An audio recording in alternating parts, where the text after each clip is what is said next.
আমার বাবা যে আমার খারাপ ভাবে স্পর্শ করছে তা তো আমি বুঝি না। তো যদি বলি চাইলে বলে মাঝে ফেলাই আমার আম্মুরে। তা বাপের কাছে যদি নিরাপত্তা না থাকে তা আমি কারে বিশ্বাস করব? বাবা বাচ্চা থাকার চাইতে মরে যাওয়া ভালো। এরকম ঘটনা জানি জীবনে কারো ঘরে না ঘটে। সমাজের নৈতিকতা আর সম্পর্কের পবিত্রতা যখন ধূলিসাৎ হয়ে যায় তখন মানুষের ওপর থেকে বিশ্বাস হারানো ছাড়া আর কোনো পথ থাকে না।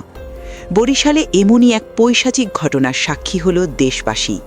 নিজের জন্মদাতা পিতার হাতেই সম্ভ্রম হারানো এক কিশোরী দীর্ঘ 4 বছর পর পেল কাঙ্ক্ষিত বিচার। ওই মারামারি শেষ মারামারি যখন হয়েছে তখন আর কি এই ঘটনাটা শুনলাম।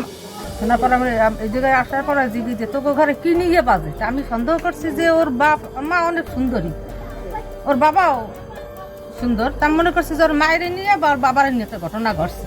তারপর ওর কাছে আমি জিজ্ঞেস করছি তোকে ঘরে কি নিয়ে দৈনিক এই মারধর হয়, কি নিয়ে? ও বলছে আমার যে কাকি আমার একটা রশি দেন, আমি রশির লগে ঝুললে মরিয়ে যাই। নিঝুম রাতে যখন সবাই ঘুমে মগ্ন তখন নিজের 14 বছরের অবুঝ মেয়ের ওপর হায়নার মতো ঝাঁপিয়ে পড়ে লম্পট সালাম। শুধু পাশবিক নির্যাতনই নয়, এই ঘটনা কাউকে বললে মা ও ছোট বোনকে মেরে ফেলার হুমকিও দেয় সে। কিন্তু শেষ রক্ষা হয়নি। মেয়ের আর্তচিৎকারে ঘুম ভেঙে যায় গর্ভধারিণী মায়ের। নিজের চোখে স্বামী আর সন্তানের এমন আপত্তিকর দৃশ্য দেখে স্তব্ধ হয়ে যান তিনি। প্রতিবাদ করতে গেলে লম্পট সালাম নিজের স্ত্রীকেও নির্মমভাবে মারধর করে। প্রথম জানতে পারছি আমি ওই ধরা ছোঁয়া একটু সন্দেহ করছি।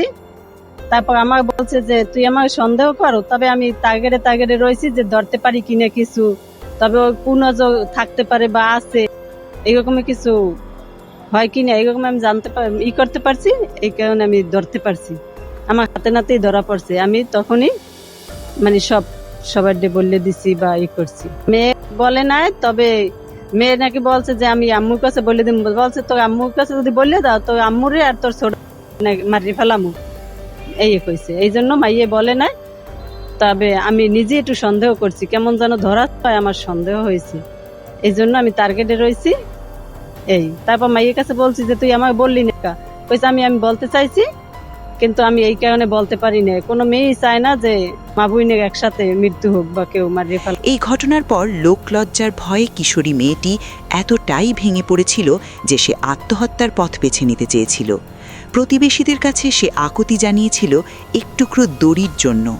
বাপের এই কুনজর আর নিয়মিত নির্যাতনের কথা সে কাউকেই বলতে পারছিল না, শুধু মা আর বোনের জীবনের ভয়ে। আমি তো সবসময় আর কি বুঝতে পারতাম না, কারণ নিজের বাবার কাছ থেকে যে কেউ এইসব আশা করবে কেউই চায় না। এখন আমার বাবা যে আমার খারাপ ভাবে স্পর্শ করছে তা তো আমি বুঝি। বাবা মেয়ের স্পর্শ করতেই পারে, এর জন্য যে উনি আমার খারাপ ভাবে স্পর্শ করছে আমি তো অতটা বুঝতে পারি। এর জন্য বললেন, তারপর যেটুকু বুঝছি হ্যাঁ বলতে গেলে আবার হুমকি দিত, যদি বলি তাই বলে মারতে ফেলাইবে আমার আম্মুরে আমার বোন রে। বাপের ঘরেই যদি নিরাপত্তা না থাকে তবে মেয়েরা যাবে কোথায়, এমন প্রশ্ন এখন রূপগঞ্জের আকাশ বাতাসে। প্রতিবেশীরা বলছেন এই লম্পট শুধু একটি পরিবারকে ধ্বংস করেনি, বরং পুরো পিতৃত্বের গায়ে কলঙ্কের তিলক এঁকে দিয়েছে। এই রায়ে স্বস্তি ফিরেছে এলাকায়, মানুষের মনে জেগেছে আইনের প্রতি বিশ্বাস। ভালোই লাগতে আছে, যেমন এইরকম আর কোনো বাবাই জানি কোনো মেয়ের সাথে না করতে পারে, শুনে অনেক ভালোই লাগছে। না এইসব বাবা বাচ্চা থাকার চাইতে মরে যাওয়া ভালো। পুলিশ আদালতে চার্জশিট জমা দিলে শুরু হয় বিচার প্রক্রিয়া। দীর্ঘ শুনানিতে 8 জন সাক্ষীর সাক্ষ্য গ্রহণের পর আদালত এই কঠোর সিদ্ধান্ত নেন। এই রায় যেন সমাজের অন্য সব সম্ভাব্য হায়নাদের জন্য এক হুঁশিয়ারি বার্তা। নির্যাতিতা মায়ের এখন একটাই চাওয়া, আর কোনো মা যেন তার মতো এমন দুঃসহ স্মৃতির মুখোমুখি না হয়।